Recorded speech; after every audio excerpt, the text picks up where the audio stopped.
You are listening to the Think Brick Australia podcast. Think Brick Australia represents the clay, brick and paver manufacturers of Australia. Brick by brick, our podcast will discuss technical information and architectural case studies with special guests. I'm your host, Elizabeth McIntyre, the CEO of Think Brick Australia.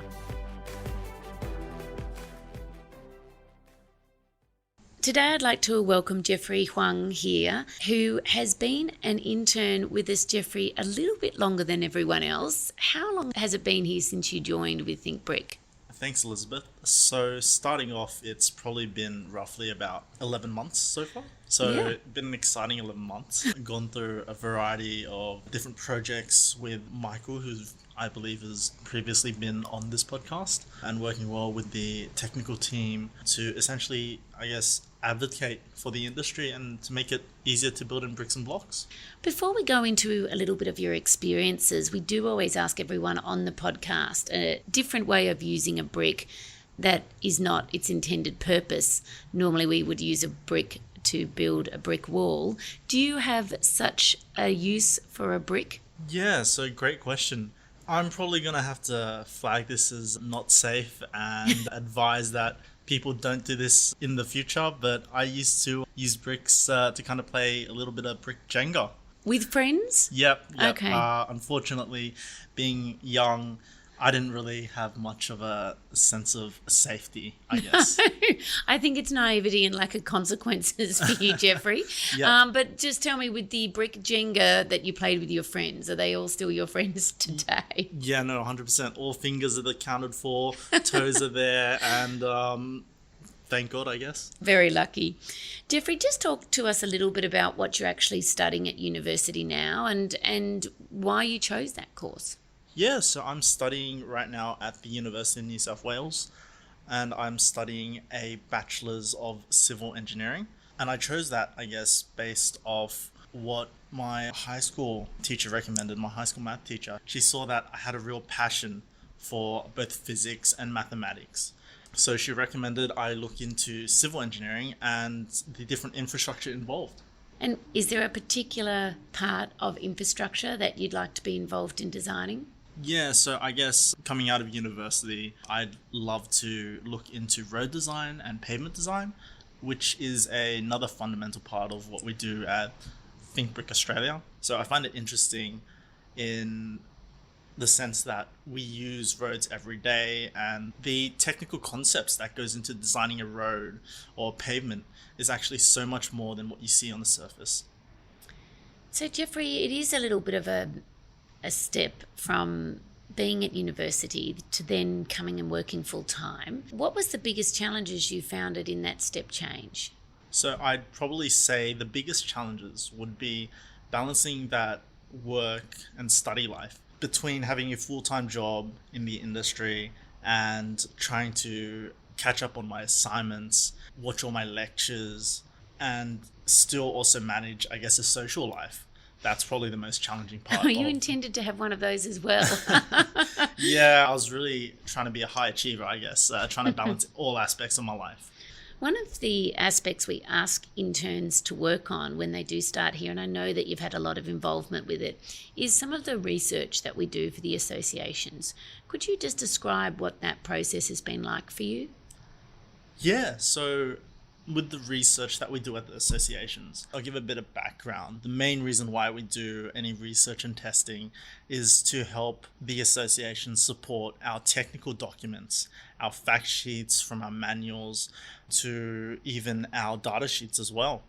All our technical documents are based off both industry documents or previous research that we've done ourselves. This helps us advocate for change within the industry. So if we take a look at NCC 2022, which is going to be coming out soon, we really want bricks and blocks being listed as non-combustible materials, as they are. And I guess one of the other things I'm curious about is that, when I was at university, and university is known as a place to learn, and then suddenly you get into the real world and the application of everything that you've learned is a little bit different. Did you find that to be the case here at Think Brick? And maybe could you describe to us how it's different from what you'd learned? So obviously transitioning to a full-time office job was a big change of pace. I guess how it differs from university is being given the opportunity to work with different groups, such as our graphics team and our marketing team. Having a diverse range of people from different academic backgrounds is not something you're taught at university or you're given the opportunity to learn at university. And because at ThinkBrick, it is a different experience to what you're usually expected to learn at university. Jeffrey, what surprised you the most? I know that you've worked on a variety of different projects. Talk to me about the one perhaps that you've enjoyed. Yeah, definitely. So I feel like one of the projects I've really enjoyed working on at ThinkBrick is our combustibility testing. It's a unique opportunity to kind of look and work with different stakeholders, organizations such as research institutions, those NADA accredited laboratories, and also our technical committee, where we can look at how research kind of has a significant role in advocating for changes within the industry. Jeffrey, is there any advice you would give to students looking for an internship or interested in joining us here at ThinkBrick? Yeah, definitely. I'd look at our website, look at what we do, find something that really appeals to you and talk about that. Having a keen interest in learning about the industry is another point I'd recommend.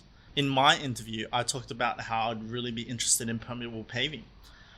I was given the opportunity to work on a research paper to be presented at the Stormwater Conference 2020 in Melbourne.